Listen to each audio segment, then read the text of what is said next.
Good morning and welcome to this presentation focusing on the e-form and in particular on how to fill in the logical framework and the work package approach. This presentation is to be read in addition to the one on how to submit the e-form in the application. This is a very short presentation and we'll start immediately with the first slide. You can see here some of the main objectives that the program had in mind when designing the e-form. Of course, looking for a major efficiency in the selection procedure, ensure consistency among project proposals and program objectives, priorities, results, and indicators, which is a key point, and we'll see it afterwards. Of course, supporting project compliance with the rules of the call and implement what we call, and what it is at the heart of this program, the result-based management approach. Let's see now the next slide. There is a clear link between your project and the program at every level of your methodology. And looking at this slide, you can see on the left side and in red the parts referring to projects, and on the left side, on the right side in blue, the parts referring to the program. You can see that there is always an equivalence. If we go with your general objective and specific objectives, there must be a clear reference to the thematic objective and the priority that are described in the operational program. If we go a level below, we can see that work packages level, you should have a clear link with the expected results designed and defined by the program. And finally, if we go to the last level, outputs activities, there the link is clearly with the indicators also designed by the program. Let's have a look at this slide, which is basically the same information but presented to you in another way. You have on the left side the area of control implementation, and on the right side the area of influence results. If we start by this right side area, we can see that you have to define your general objective and specific objective that will be related to the priority of the program. And on the left side you have three levels: work packages, outputs, and the final one, which is activities. These are, of course, the areas of implementation of the project, and they must link with the expected results and the indicators. How to proceed? Of course, this is up to you, and this is only a simple recommendation from the program. But we understand that starting from the preliminary information is a good one, is a good option to start. Then you should draft the summary and check the KEEP database, which is an enormous database where you can find all the deliverables, not only of our program, but of all types of similar programs. Then you should define your partnership and focus on the logical framework, which is the basis of this presentation. And then you will have to identify the outputs, define work packages, only afterwards drafting the budget and uploaded all the mandatory documents.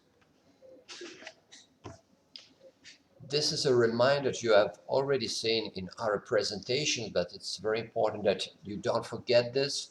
You can only submit one project under each thematic objective. If you submit more than one, you will receive an automatic email from the system alerting you that you may be in risk of double submission. So be sure you don't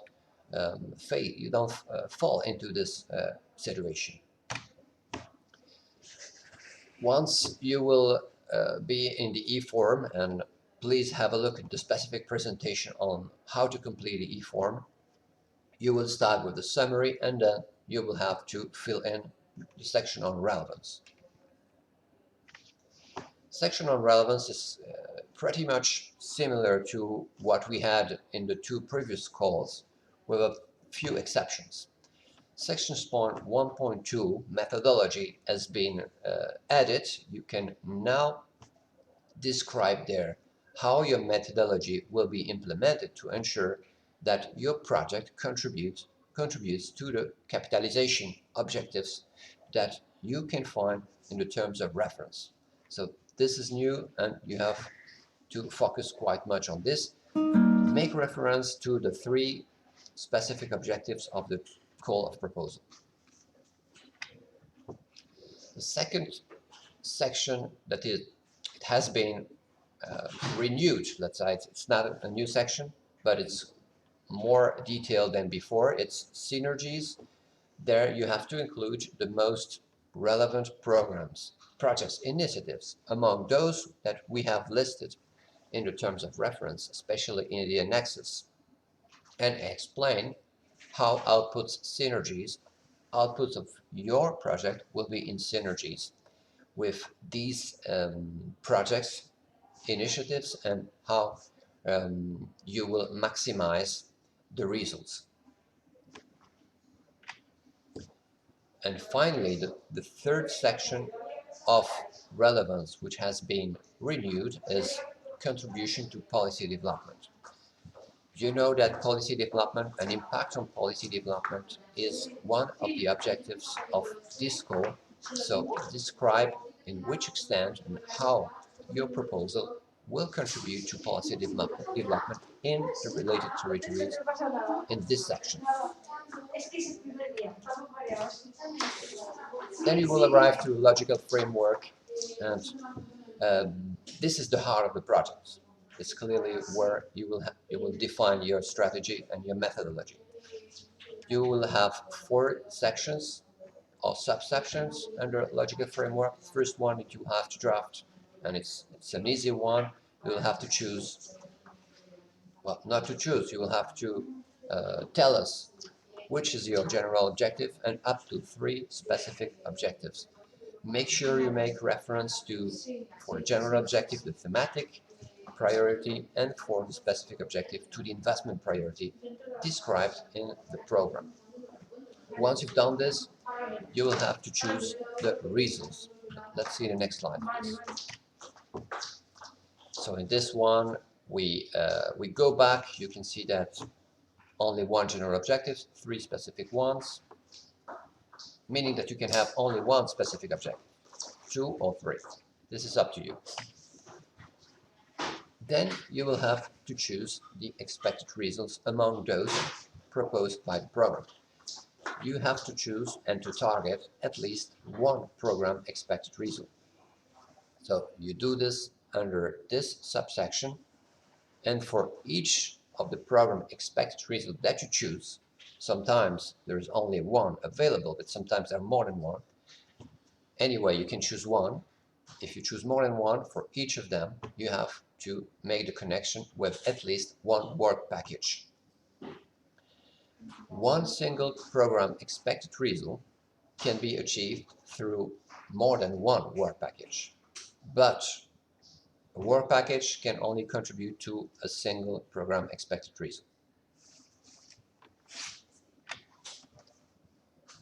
Next part of the logical framework, you will have to define your outputs. Remember that we have in the Annex 2 of the Joint Operational Program a list of recommended outputs, but you are free to create other outputs. Here you will have to give the title, description, and then choose a work package, semester of delivery, and number of units and measurement units. So it's very important that you give us the semester of delivery. Let's go to the next slide. Once you have chosen objectives, results, and outputs, it's time to go and to tell us about the indicators. You will have to specify, choose, and quantify expected results indicators and output indicators.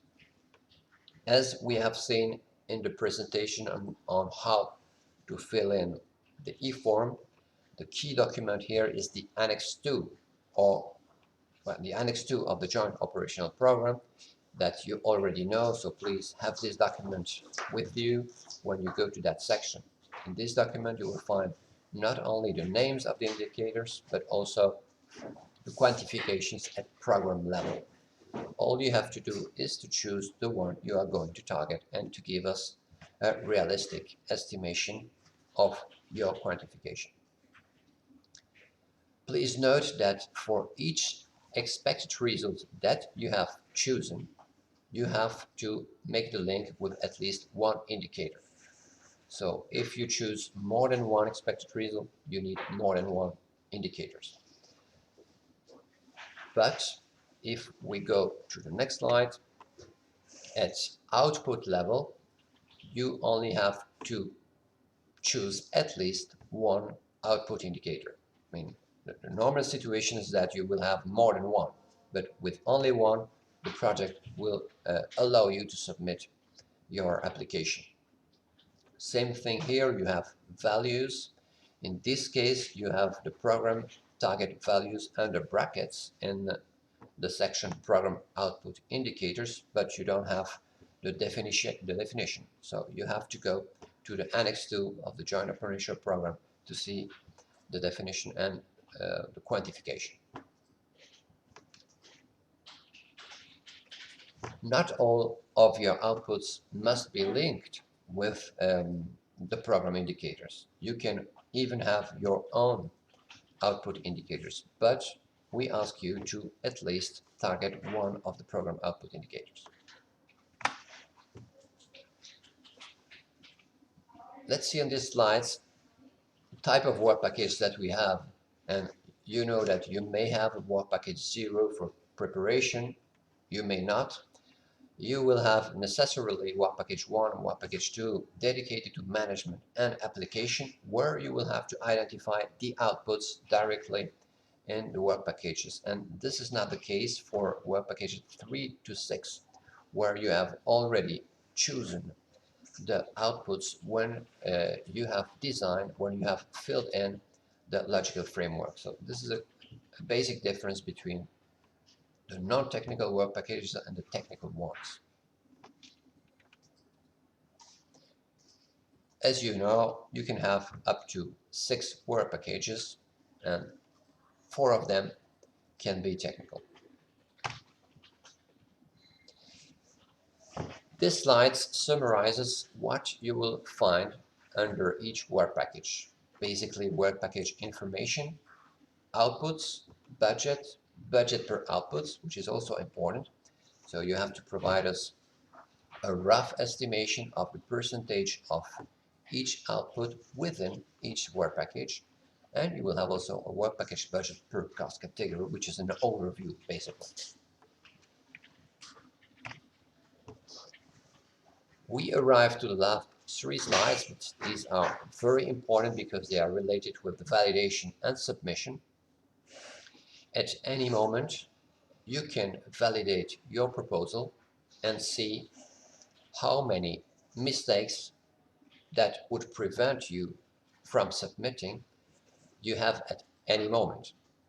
So this is an interesting advice. Don't wait until the last day to test this validation option. You can do it after filling in the logical framework, after filling in the budget and each section, and you will be informed on how many mistakes that you have. And you will also, as you can see in the slides, see the difference. On the right side, the difference indicates what you have to correct. So use this tool, I would say, as soon as possible.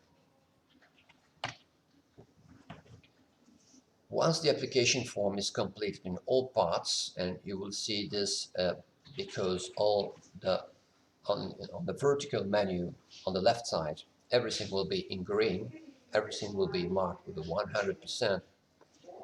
You will be able to validate without any errors, and of course you will be able to submit the application form.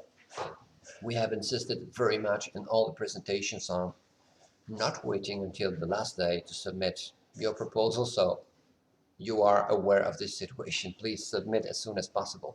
We would say 2-3 days before at least. You will have time to react because you will always have the back to draft option. So once you have submitted, you can go to back to draft and edit again your proposal and make any modification. But be aware that you will have to submit it again. And this is very important. If you have submitted, then back to draft and not submitted again, your proposal will not be considered for the evaluation. So this point is extremely important. Back to draft, meaning you have to submit again. And we have arrived to the last slide of this presentation. I would like to wish you again good luck for your proposal and see you soon. Good luck.